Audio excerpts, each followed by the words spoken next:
চাষ তো সবাই করে, মানে খেলার জন্য তো সবাই খেলে, কিন্তু আসলে যেতে কয়। এবং সবচেয়ে বড় কথা হচ্ছে কি, আমি 200 টাকায় কুল বিক্রি করলাম, দোকানদার বললো কি ভাই 10টা টাকা কম নেন। আসলে ধান পাটের জমিতে ধরেন আমি এখন মনে হচ্ছে, আমার কাছে মনে হচ্ছে আমি সোনা ফলাচ্ছি এইটাই।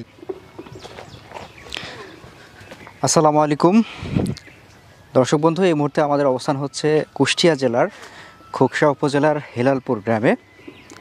মনিরুল ইসলাম ভাইকে হয়তো আপনাদের মনে রয়েছে, গত বছর আপনাদের সামনে প্রথমবারের মতো ওনাকে একটা কুল বাগান নিয়ে আপনাদের সামনে উপস্থাপন করেছিলাম।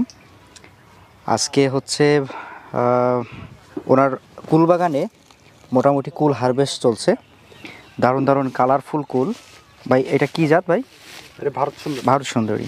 হ্যাঁ, আমরা যতদূর জানি যে মোটামুটি ওনার কুলের 2টা জাত রয়েছে, একটা ভারত সুন্দরী, একটা বল সুন্দরী।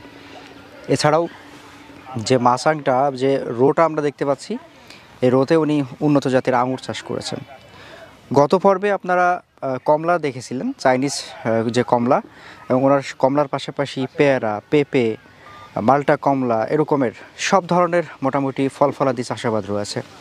এই মানুষটা জীবন সংগ্রামের বিভিন্ন চড়াই উতরাই পেরিয়ে সুখের আলো দেখেছেন, এবং বর্তমান সময়ে তিনি ফল বাগান করে ব্যাপকভাবে সমাদৃত হচ্ছেন তার এলাকাতে। তার যে কৃষি আওতাভুক্ত যে এলাকা রয়েছে সেই সকল জায়গাগুলোতে আজকে এই মানুষটার সাথে আরেকবার কথা বলবো, তার বর্তমান কুল বাগানের কী পরিস্থিতি, কেমন দরে বিক্রি করতে পারছেন। আপনারা যদি এই মানুষটার মতো করে সংগ্রাম করে উঠে আসতে চান, আল্লাহ পাকের সহায় যদি থেকে থাকে, তো আপনারাও এভাবে আসতে পারবেন কিনা সেই পথটা আপনাদেরকে জানানোর চেষ্টা করব। আশা করছি সঙ্গে থাকবেন।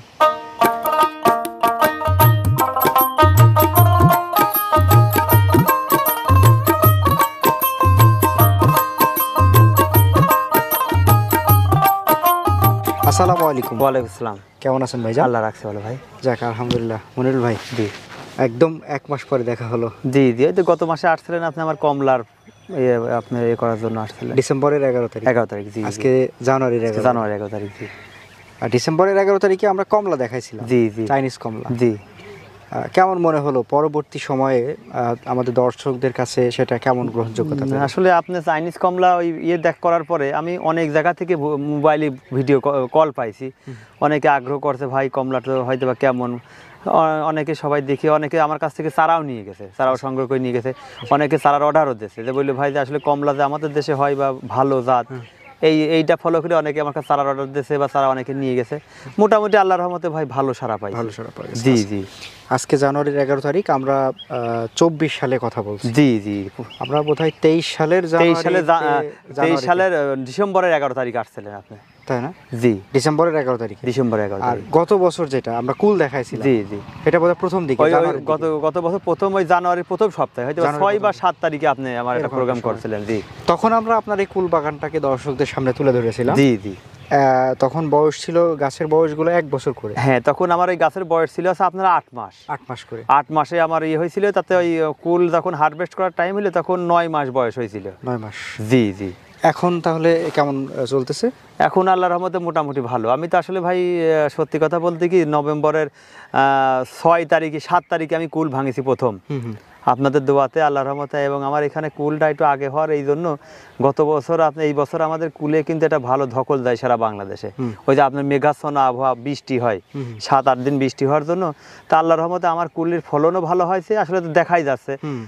এবং আমার ফলনের যে বিপর্যয় অন্য এলাকায় হয়েছে, আমার কিন্তু সেরকম কোনো বিপর্যয় হয়নি। এবং আমি হচ্ছে মৌমাছি চাষ করেছিলাম এর মাঝেই। জি, এর মাঝে মৌমাছি চাষ করেছিলাম, এই জন্য আমার কুলের ফলনের কোনো তফাৎ হয়নি, কমতি হয় নাই। তার মানে আপনার একটা বাড়তি উপার্জন। জি জি, আমার বাড়তি উপার্জন মানে আসলে মৌমাছি যতটুকু আমি মধু আহরণ করি এখান থেকে, আমার মধু আমার কারো কাছে বলা লাগে না যে ভাই আমার মধু বিক্রি। অনেকে যারা গত বছর নিয়েছিল তারাই আমার মধু কালেক্ট করে, এবং মধুটি ভালো সারা পাইছে, এবং ভালো আমার একটু বাড়তি আয়ের ব্যবস্থা হয়েছে। আচ্ছা দর্শক, আপনারা হয়তো মনিরুল ভাইকে চিনেন, গত 2টা পর্বে ওনাকে আপনাদের সামনে আমরা তুলে ধরেছিলাম। আর এই যে আমরা বল সুন্দরী যে গাছগুলো দেখছি, দারুণ দারুণ কালারফুল বল সুন্দরী, বলসুন্দরী কিন্তু এত সুন্দর কালার আসে না না। আসলে এটা কালার হওয়ার হচ্ছে কি, আমার পাশেও আরো একটা বাগান আছে কিন্তু ওনার কালার এত ভালো না। উনি মাঝে মধ্যে বলে ভাই আপনার এত কালার ভালো হয় কি কি জানি। আমি বললাম ভাই আসলে তো চাষ তো সবাই করে, মানে খেলার জন্য তো সবাই খেলে, কিন্তু আসলে যেতে কয়জন, এটাই। উইন করাটা সবচেয়ে বড় কথা। আমি এখানে আমার নিজস্ব কিছু কৌশল আছে। কৌশলটা হচ্ছে কি, আমি সেচ বলেন, আপনার সার বলেন, বা আপনার যে কোনো নিজস্ব পরিচর্যা, এগুলো ভালো করি। এবং সবচেয়ে বড় প্লাস পয়েন্ট হচ্ছে আল্লাহর রহমতে আমার হচ্ছে মৌমাছির চাষ। আপনার হচ্ছে পরাগায়নটা আগে হয়, আপনার কুলটা আমি আগে বিক্রি। আমার আগে মনে হয় এই বছর বাংলাদেশে হয়তো আমি আমার নিজে জানা মতে হয়তো বা কেউ কুল বিক্রি করে ফেলে। আমি দেখেন জানো এত আগে? না, নভেম্বরের 7 তারিখে আমি কুল বিক্রি করছি। বিরাট এবং কথা। সবচেয়ে বড় কথা হচ্ছে কি, আমি 200 টাকায় কুল বিক্রি করলাম, দোকানদার বললো কি ভাই 10টা টাকা কম নেন। খুব মজা লাগলো যে আপেল আর কুলির দাম প্রায় সেম সেম, 190 টাকা। 190 টাকা কেজি কুল বিক্রি করলাম আল্লাহর রহমতে। দর্শক, এইটাই বলতে চাইছিলাম যে একটু ভালোভাবে পরিচর্যা করলে কুল থেকেও ভালো টাকা আয় জি, করা জি, যায় জি। প্রথম পর্যায়ে তুলতে পারলে। জি জি আর যেটা বলতে চাইছিলাম যে যে প্রসঙ্গটা আসলো মৌমাছি বা মৌ চাষের যে প্রসঙ্গটা, জি আপনারা যারা কুল চাষ করেন বা অন্যান্য ফল ফলাদি চাষ করেন, বিশেষ করে ফুলের চাষ। কুলে যেগুলো ফুল হয়, জি জি কুলের ফুলটা তো বেশি হয়। জি বেশি হয়। হ্যাঁ? জি ফলের সংখ্যা বেশি, ফুলের জি। সংখ্যাও বেশি। ওইটা যদি আপনি মৌমাছির সাপোর্টটা দেওয়া যায়, আল্লাহর রহমতে পরাগায়নটা আগে হয়, আপনার ফলটা আগে বিক্রি করা যায়। আবার একটা তো বাড়তি আয় সেখান থেকে বাড়তি কিন্তু মানে খরচটা আসলে উঠে আমার আসে। অনেকেই আমার মধুর জন্য অনেকেই আমার কাছে রিং দেয়, বা আমার বাসার পাশে বা অনেকে অনলাইনেই আমার কাছে বলে ভাই আপনার মধু আছে কিনা। মধু এমনই একটা জিনিস, দেখেন আমাদের কোরআনের মধ্যে কিন্তু মধু নিয়ে কিন্তু একটা আয়াত আছে। মধু কালো জিরা মধু নিয়ে দিয়ে- অনেকে কিন্তু এটা দ্বিধাদ্বন্দ্বে বোঝে যে এটা 1 নাম্বার মধু হবে কি না 2 নাম্বার। আমি যাদের মধু দিই তারা আসলে এখন শীতের সময় মধুর খুব চাই, মানে হয়তো বাচ্চাদের ঠান্ডা লাগে বা বড়দের অনেক ঠান্ডা লাগে, হালকা ঠান্ডা কাশি, মধুটি কাজ হয় এই জন্য যদি আপনার অরিজিনাল মধুটা হয়। সেটাই। যাই হোক, এখন আমরা কুল নিয়ে কথা বলি। জি জি বল সুন্দরী, এখন আপনি আজকেও আমরা দেখতে পারছি যে জি হারভেস্ট চলছে। জি আমার আজকেও 7-8 জন কুল ভাঙতেছে। 7-8 জন। জি আমরা তো বল সুন্দরী এবং ভারত সুন্দরী দুইটাই দেখতে জি পাচ্ছি। জি জি দুইটাই হারভেস্ট চলছে। দুইটা হারভেস্ট। জি আজকে কেমন দাম পাবেন বলে আশা করছি? আমি গতকালকে কুল বিক্রি করছি 80 টাকা। 80 টাকা কেজি? 80 টাকা কেজি। জি এটা কি বল সুন্দরী নাকি ভারত এটা ভারত সুন্দরী 80 টাকা কেজি বিক্রি করলাম। এবং আমার পাশে আর একজন কুল বিক্রি করলে সে বিক্রি করলে 65 থেকে 70 টাকা। আচ্ছা। তে আরো পাশের আরবদের বলতেছে ভাই আপনার কুলটা তো আসলে কালার ভালো বা আপনার কুলটা সাইজ ভালো, এই জন্য আপনারটা 10 টাকা বেশি যায়, সবসময় যায় বেশি। আমি যে ফসলটাই আসলে বাজারে নিই, বাজারজাত করি, আসলে আমার পেঁপেও বিক্রি করি, অন্যদের যদি 20 টাকা দেয় আমারটা 25 টাকা দেয়। মানে এটা কালার বা আপনার সাইজের উপরে। Colour size. আমি 80 টাকা গতকাল বিক্রি করছি এবং সিজনের শুরুতে আমি 190 টাকা দিয়ে শুরু করছি। জি আচ্ছা, এখন যে পরিমাণ আমরা ফলন দেখতে পাচ্ছি, জি জি এই সিজনটা টোটাল মিলে, যেহেতু হারভেস্ট করে ফেলেছেন আপনি জি জি আগেও, জি সিজন মিলিয়ে একটা গাছে আপনি এখন যদি আমাদেরকে একটা ধারণা দিতে পারবেন যে প্রতি গাছ প্রতি আমরা বল সুন্দরীতে কত কেজি করে? আসলে আমার এই গাছের বয়স 2য় বছর। আমি 2য় বছরে এই গাছে আমি আশা করি যে আমার এখানে 4 মণ বড়ই আসে, 4 মণ কুল আছে। জি 160 কেজি। 160 কারণ আপনি নিজে দেখেন যে পরিমাণ কুল আমার এই গাছ কিন্তু ডাবল ছিল, এর মাঝে কিন্তু আর একটা গাছ ছিল, আমি সেই গাছটা কিন্তু 2য় বছর কাটিয়ে দিছি। জি এইবার আবার ভাবছি যে এই বাগান হচ্ছে এইবারও আবার করবো, আপনি নতুন করে গাছগুলো একদম উপরা দিয়ে আবার নতুন করে শুরু করব। কারণ হচ্ছে নতুনের মধ্যে ফলনটা বেশি। আপনি যদি মনে করেন যে না একই গাছ আমি বারংবার ব্যবহার করবো খরচের ভয়তে, আপনার একটা গাছের দাম কয় টাকা? 1 কেজি কুলের দাম যদি 180 টাকা 90 টাকা বিক্রি হয়, তাহলে আপনি যদি আমি ধরলাম গড়ে 100 টাকায় বিক্রি হলো, তাহলে একটা গাছ আপনি যদি টোটাল পরিচর্যা করেন 100 টাকার মধ্যে আপনার গাছে ফলন পাবেন। তাহলে আমি যদি নতুন করে করি তাহলে নতুনের কিন্তু ফলনটা বেশি হয় এবং আগাম হয়। সেটা তো 1 কেজি কুলের খরচ। জি 1 কেজি কুলের গাছ আপনি ধরেন আমার এই গাছে যে কুল আছে তাতে 4 মণ কুল হারভেস্ট করা যাবে। 4 মণ। জি জি জি আমরা পাশে ভারত সুন্দরী দেখি। জি ভারত সুন্দরী দেখা যাক। জি জি এই গাছগুলো তো মাশাআল্লাহ যে পরিমাণ আমরা ফলন দেখছি। জি এই দেখেন ফলের ভারে ডালটা একেবারে নুয়ে পড়ছে। আমার মনে হয় এই ডালটাই আপনার কাছে 20 কেজি কুল আছে। তাহলে এরকম দেখেন অনেক ডাল। আমরা এদিকে যদি আরো দেখাই, আল্লাহর রহমতে ফলনের দিক থেকে এই বছর সারা বাংলাদেশে ফলনের কিছু বিপর্যয় আছে আবহাওয়ার জন্য, কিন্তু আমার আল্লাহর রহমতে আল্লাহ অনেক ফলন দিয়েছে, তাই না? এবং গতবার থেকে অনেক বেশি ফলন। গত বছর তো আমার মনে হয় খুব বেশি ফলন আসছিল, তারপরেও এই বছর হিসাবে এবারও খুব বেশি ফলন। এইটাই যে এই বছর হিসাবে জি জি মোটামুটি ভালো ফলন। আমরা দর্শকদের যদি বলতে চাই যে দর্শক আপনারা হয়তো আমাদের আসলে রেগুলার ডকুমেন্টারিগুলো দেখেছেন, আমরা সারা বাংলাদেশের মানে টেকনাফ থেকে তেঁতুলিয়া বলেন আর যাই বলেন না কেন সমগ্র বাংলাদেশের ঘোরা হচ্ছে, এবং এই কুল বাগানগুলা বলেন এই সিজন যেহেতু চলতেছে কুল জি জি দেখা হচ্ছে। আমরা গত সপ্তাহে আপনাদের যে ভিডিওগুলো দেখাইছি যে নোয়াখালী বলেন, বেনাপোল, তারপর দিনাজপুর, এরপর মাদারীপুর, শরীয়তপুর, এগুলো সবই দেখিয়েছি। তবে নর্মালি হচ্ছে এই সিজনে আমরা দেখতে পাচ্ছি কুলের একটু ফলনটা কম। জি জি সেই হিসাবে গত বছর তো প্রচুর ফলন প্রচুর আসছিল। ফলন ছিল, জি। সেই হিসাবে মানে এই বছর হিসাবে মাশাআল্লাহ খুব ভালো আমরা ফলন, খুব বেশি দেখতে পাচ্ছি। জি জি, ফলন, খুব হ্যাঁ? বেশি।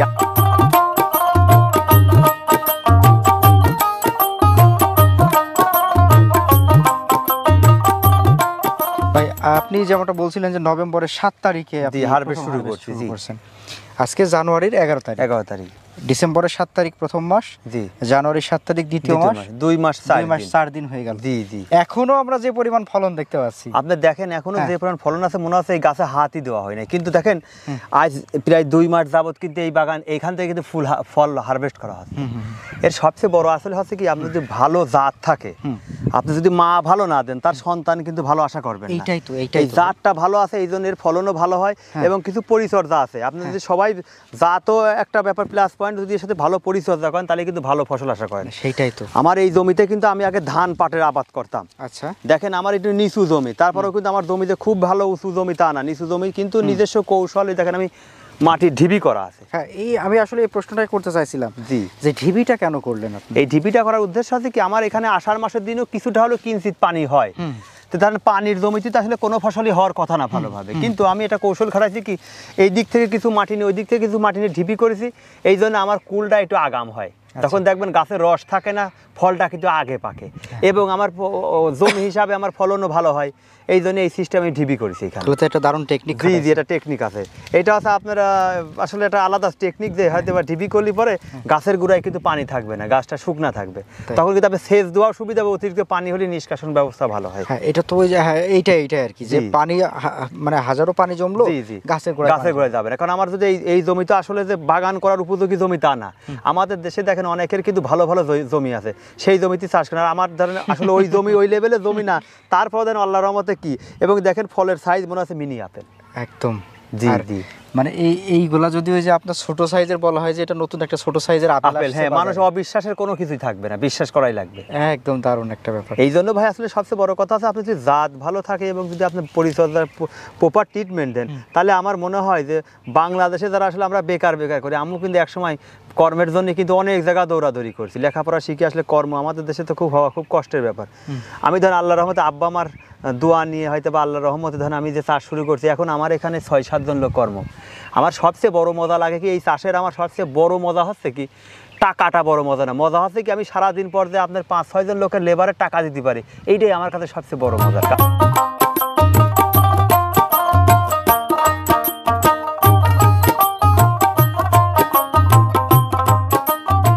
আমি মোহাম্মদ সদরউদ্দিন, উপসহকারী কৃষি কর্মকর্তা, খুকসা। আমার ব্লক রতনপুর।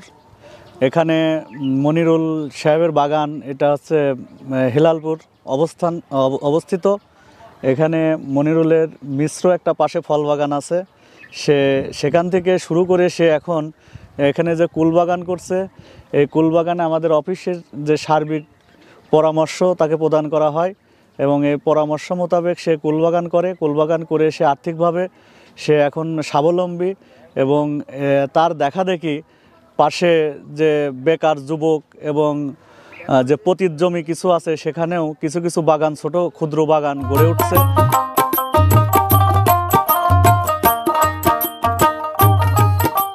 আমি টাকার জন্য অনেক কষ্ট করেছি, টাকা ইনকাম করার জন্য কি করবো আসলে হতাশায় ছিলাম। আল্লাহর রহমতে আব্বা আমার দোয়া নিয়ে আমার নিজের এই জমি ছিল, পালানে জমি ছিল, এই জমিতে ধরেন আসলে ধান পাটের জমিতে ধরেন আমি এখন মনে হচ্ছে, আমার কাছে মনে হচ্ছে আমি সোনা ফলাচ্ছি। এইটাই আমার কাছে মনে হয় এটা সোনা, তো আসলে এটা হ্যাঁ। এটা দেখেন সোনা। পড়ে থাকা জমিতে দেখেন হয়তো বা ধান পাট হয় না, অনেক সময় ধান পাটই ভালোভাবে হয় না, সেই জমিতে দেখেন এখন সারা জমিতে আপনি ধরেন আমি এই ফসল ফলাচ্ছি। এবং এখান থেকে আমি গত বছর তো ধরেন 9,70,000 টাকার কুল বিক্রি করেছিলাম। আচ্ছা, প্রশ্ন আমার কিন্তু এখন এখানে, জি, যে জি। এ বছরে কতগুলা গাছ রয়েছে এবং কেমন টাকা আয় আমার করতে গত পারবে? বছরে এখানে 600 গাছ ছিল, 600 গাছ ছিল আছে আপনার 6 ফিট দূরত্ব। এই বছর আমি মাছ থেকে দেখেন একটা গাছ কিন্তু মাইনাস করেছি, এই বছর গাছের ডিস্টেন্স আছে 12 ফিট, 12 ফিট। তাহলে আমার 300 গাছ আছে। গত বছর 6 ফিট গাছ থেকে আমি প্রায় 9,70,000 টাকার কুল বিক্রি করছি। আমার এটা হচ্ছে 5 বিঘার প্রজেক্ট। এখন আছে 300 গাছ আছে।